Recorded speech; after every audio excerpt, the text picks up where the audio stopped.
So మాకు 5 kgs దొరుకుతుంది. Fortune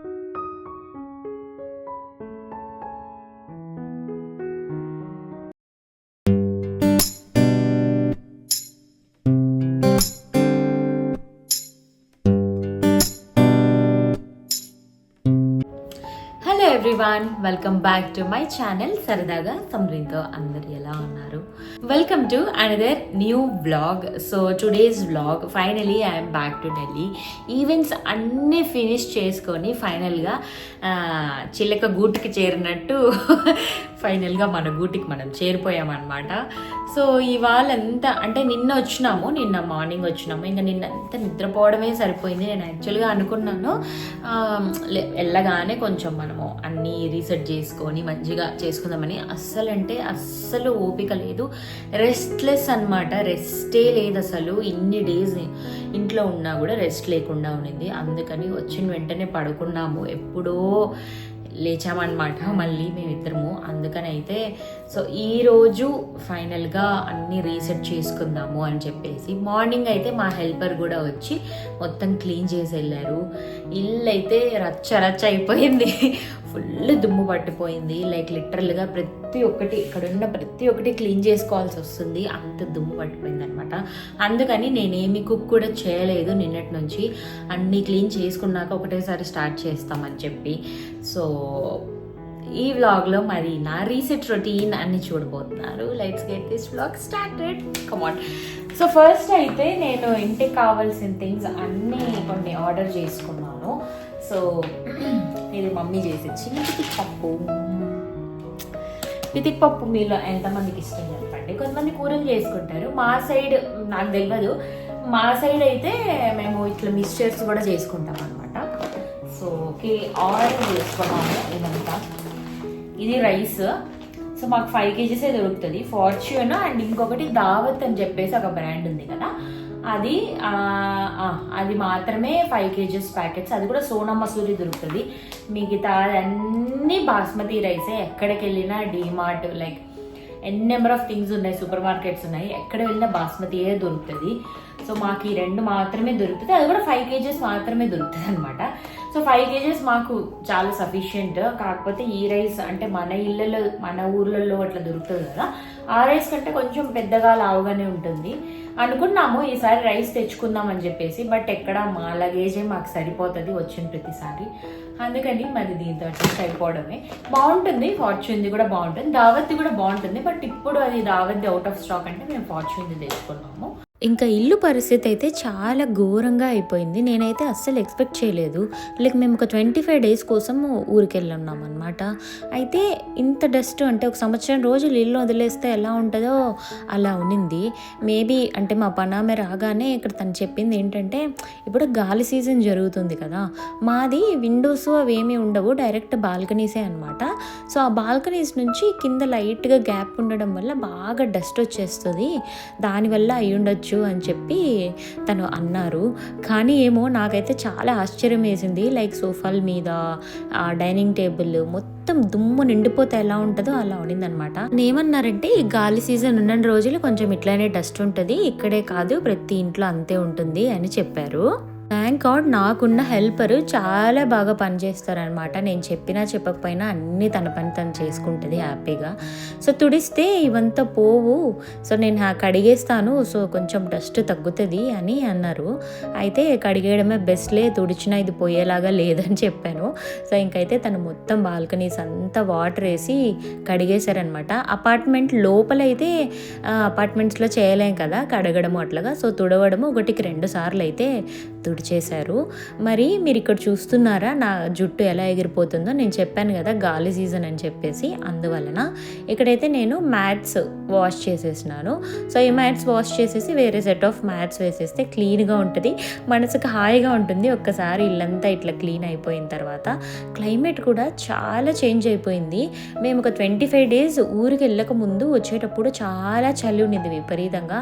ఇప్పుడేమో మంచిగా ఎండ వచ్చేసి క్లైమేట్ మారిపోయిందనమాట.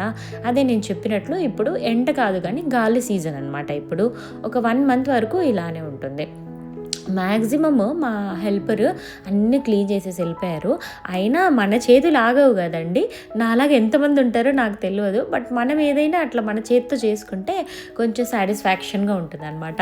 నాలాగా మీలో ఎవరైనా ఉన్నారేమో నాకు కమెంట్స్ అయితే చేసి చెప్పేసేయండి. 1కి 2 సార్లు మన చేతితో మనం చేసుకుంటేనే మనకి హాయిగా ఉంటుంది.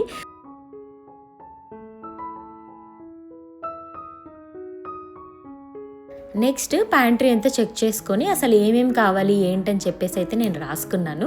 ఇది నా ఫ్రిడ్జ్కి నేను ఎప్పుడు అంటించుకొని ఉంటాను, ఒక స్టిక్కీ నోట్స్ అనమాట. సో ఏమేమో అయిపోయిన వెంటనే రాసేసుకుంటాను, సో దట్ మనకి అన్నీ గుర్తుండవు కదా, ఇది అయిపోయిందని. ఇలా రాసుకున్నాం అనుకోండి హ్యాపీగా గుర్తుంటుంది. సో ఎక్కడికైనా వెళ్ళినప్పుడు లేదా ఆర్డర్ చేసుకున్నప్పుడు చూసి ఇవి లేవు అని చేసుకోవచ్చు, సో దట్ ఓవర్ షాప్ చేయకుండా ఉంటాం అనమాట. ఇది ఫ్రిడ్జ్కి అంటుకుపోతుంది, అంటే మ్యాగ్నెట్స్ ఉన్నాయి వెనక, సో ఫ్రిడ్జ్కి అంటించేసేయచ్చు అనమాట. సో హ్యాపీగా అయిపోగానే నేను ఒక పెన్ పెట్టుకుంటాను, అక్కడే రాసేసుకుంటూ ఉంటాను. ఏదైపోతే అది, సోప్స్ లేదా పప్పులో ఏదైపోతే అదనమాట. ఒక్కసారి గ్రోసరీ షాపింగ్కి వెళ్ళినప్పుడు ఆ లిస్ట్ చింపుకొని తీసుకెళ్ళి అవే తెచ్చుకుంటాను నేను. సో ఇది ఇలా చేస్తే మ్యాక్సిమం సేవ్ చేసుకోవచ్చు మనము. సూపర్ మార్కెట్స్కి వెళ్ళి ఓవర్ బై చేస్తూ ఉంటాం కదా, మనం అందరూ అంతే, నాకు తెలుసు. ఒక్కదానికని వెళ్ళి 10 కొంటాం అనమాట. అట్లా కాకుండా ఉండడానికి ఇది ఒక చిన్న సజెషన్ అనమాట. నెక్స్ట్ ప్యాంట్రీ అంతా కూడా సర్దేశాను నేను. అంతా సర్దేసి ఏదైనా కొంచెం ఎక్స్పైర్ అయిపోయిన ప్రోడక్ట్స్ ఉంటే అన్నీ పడేసాను. కొన్ని బేసిక్ వెజిటేబుల్స్ ఆర్డర్ చేసుకున్నాం మేము, లైక్ ఎర్రగడ్డలు, టమోటాలు, పచ్చిమిరపకాయలు ఇట్లాగా.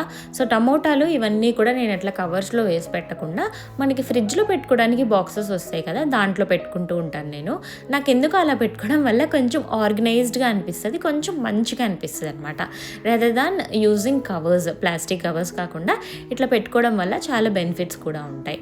అండ్ ఇలా పెట్టుకోవడం వల్ల చాలా రోజుల వరకు ఫ్రెష్గా కూడా ఉంటాయి అన్నమాట.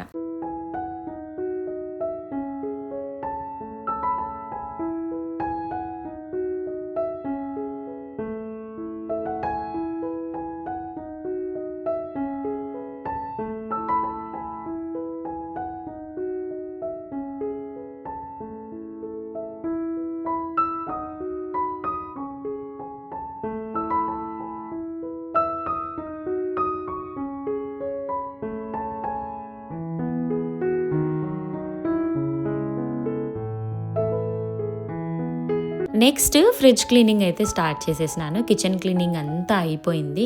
ఫ్రిడ్జ్ క్లీనింగ్ కూడా నేను మంత్లీ వన్స్ ఖచ్చితంగా చేసుకుంటూ ఉంటాను. అది ఎందుకో నాకు కొంచెం క్లీనింగ్ అబ్సెషన్ ఎక్కువ అనమాట. నాకు ఏదైనా కొంచెం డస్ట్ క్లీన్గా లేకపోయినా అట్లా కనిపించినా కూడా కొంచెం మైండ్ డిస్టర్బ్ అవుతూ ఉంటుంది నాకు. నాలాగా మీలో ఎవరైనా ఉన్నారేమో నేను కమెంట్స్ అయితే చేసి చెప్పేసేయండి. సో ఫ్రిడ్జ్ ఎప్పుడు క్లీన్ చేస్తున్నప్పుడు కానీ ఫ్రిడ్జ్ ఆఫ్ చేసుకొని చేయాలి అని చెప్పేసి మా మమ్మీ చెప్పారు. పెళ్ళి కాపురం పెట్టేటప్పుడు ఇక్కడికి వచ్చినారు కదా పెళ్ళి అయినాక, అయితే నాకు కొన్ని ఇన్స్ట్రక్షన్స్ ఇచ్చారనమాట. ఇలా ఇవి చేయకూడదు ఎందుకు అని అంటే, ఫ్రిడ్జ్ ఆన్లో పెట్టి కానీ చేస్తే మనం తడి బట్టతో ఇట్లా అన్నీ వేసి క్లీన్ చేస్తూ ఉంటాం కదా, షాక్ కొట్టే ఛాన్సెస్ ఉంటుంది. సో ఎక్కువ పవర్ వోల్టేజ్ ఉంటుంది కాబట్టి సో ఇట్స్ నాట్ సేఫ్. అందుకని ఇట్లా పవర్ ఆఫ్ చేసుకొని క్లీన్ చేయాలి. సో నేనైతే అక్కడ బౌల్లో హాట్ వాటర్ వేసుకొని వెనిగర్ కానీ లేకపోతే లెమన్ కానీ వేసి కొంచెం సాల్ట్ అయితే వేసి ఒక తడిగుట్ట తీసుకొని దాంట్లో తడుపుకొని అయితే మంచిగా క్లీన్ చేస్తున్నాను. మళ్ళీ ఒక పొడి బట్ట ఏదైనా తీసుకొని మళ్ళీ క్లీన్ చేస్తాను అనమాట. సో లోపల పెట్టే అవన్నీ కూడా ప్లేట్స్ ఉన్నాయి కదా, అవన్నీ మంచిగా సోప్తో క్లీన్ చేసేసి అన్నీ నీట్గా అయితే సర్దేశాను. సమ్మర్కి తగ్గట్టు టెంపరేచర్స్ కూడా చేంజ్ చేశాను అనమాట. నాది వచ్చేసి కన్వర్టబుల్ ఫ్రిడ్జ్. సో పైన ఫ్రీజర్ కింద ఫ్రిడ్జ్ ఉంటుంది కదా, మనం మార్చుకోవచ్చు. ఇన్ కేస్ పైన అసలు ఫ్రీజరే వద్దు అంటే ఫ్రీజర్ కాకుండా పైన కూడా ఫ్రిడ్జే చేసుకోవచ్చు. లేకపోతే పైన ఫ్రిడ్జ్ అసలు యూజే చేయము అంటే పైన ఆఫ్ చేసుకోవచ్చు. అండ్ టెంపరేచర్స్ వింటర్ సమ్మర్కి తగ్గట్టు మనం మార్చుకుంటూ ఉండొచ్చు అనమాట. సో అది. అండ్ మా అత్తమ్మ పూలు పెట్టి పంపించారు, ఎందుకంటే ఉన్నాయి అక్కడ తీసుకొని వచ్చున్నారనమాట. ఇక్కడ అస్సలు దొరకవు, చాలా రేర్గా దొరుకుతాయి. ఎందుకంటే ఇక్కడ ఎవ్వరు అసలు తల్లో పూలే పెట్టుకోరండి. నేను వచ్చి ఆల్మోస్ట్ 1 year పైన అవుతుంది, నేను ఇంతవరకు ఎవరిని చూడలేదు పూలు పెట్టుకొని ఇట్లాగా. సో కాబట్టి ఇక్కడ దొరకవు అనమాట. ఓన్లీ భగవాన్కి పెట్టే పూలు అవే ఉంటాయన్నమాట. సో నెక్స్ట్ వచ్చేసి మనము తెచ్చుకున్న బట్టలన్నీ సర్దేసి అయితే నేను బెడ్షీట్స్ అవన్నీ అయితే చేంజ్ చేసేసినాను. మా ఇంట్లో ఇట్లా అన్నీ ఎక్కువ వైట్ ప్రింట్స్ ఉన్న బెడ్షీట్సే చూస్తారు. అది ఎందుకో అంటే మా హస్బెండ్కి అట్లా కలర్ఫుల్ బెడ్షీట్స్ అవంతా ఇష్టం ఉండదన్నమాట. ఇట్లా ప్లెయిన్ క్లీన్గా సింపుల్గా ఉండాలి తనకు అన్నీ. సో దానికోసం అయితే మా ఇంట్లో అన్ని ఇట్లా వైట్ ప్రింట్స్, వైట్ ఉన్న బెడ్షీట్సే ఎక్కువ చూస్తూ ఉంటారు మీరు. So this is our bedroom. అంతా అయితే క్లీన్ అయిపోయింది. సో ఇంకా పడుతుంది కదా, ఎంత క్లీన్ చేసినా కూడా కొంచెం టైం పడుతుంది మనకి. ఒక 1 వీక్ అట్లా అయ్యిందంటే మెల్లగా అలవాటు అయిపోతుంది. కాకపోతే అప్పటి వరకు మనకు డస్ట్ అనేది కనిపిస్తూనే ఉంటుంది. ఇంట్లో చెట్లు ఉందన్నమాట, చాలా చనిపోయాయి ఎండకి ఎక్కువ. సో ఇండోర్ ప్లాంట్స్ ఇవి గట్టి ప్లాంట్స్ అనమాట, ఇంకా బతుకున్నాయి అట్లనే. యాక్చువల్గా ఇండోర్ ప్లాంట్స్ మనము లీవ్స్, ఆకులు ఏదైతే వస్తాయో వాటిని కూడా క్లీన్ చేయాలంట. సో దట్ దాని మీద ఉన్న డస్ట్ వెళ్ళిపోతే ఆక్సిజన్ బాగా అంది చాలా రోజులు ఉంటాయి అని చెప్పారు. అందుకనైతే నేను ఇక్కడ అన్నీ క్లీన్ చేసి వాటర్ పట్టి పెడుతున్నాను. ఇదండి ఇవాల్టి వ్లాగ్. మీ అందరికీ వ్లాగ్ నచ్చిందని అనుకుంటున్నాను. సో చాలామంది చూస్తున్నారు కానీ చాలా తక్కువ మంది సబ్స్క్రైబ్ చేసుకుంటున్నారు. సో మీరు సబ్స్క్రైబ్ చేసుకుంటే నాకు చాలా ఎంకరేజింగ్గా అనిపిస్తుంది అనమాట. So thank you for watching. Please like, share and subscribe. Bye.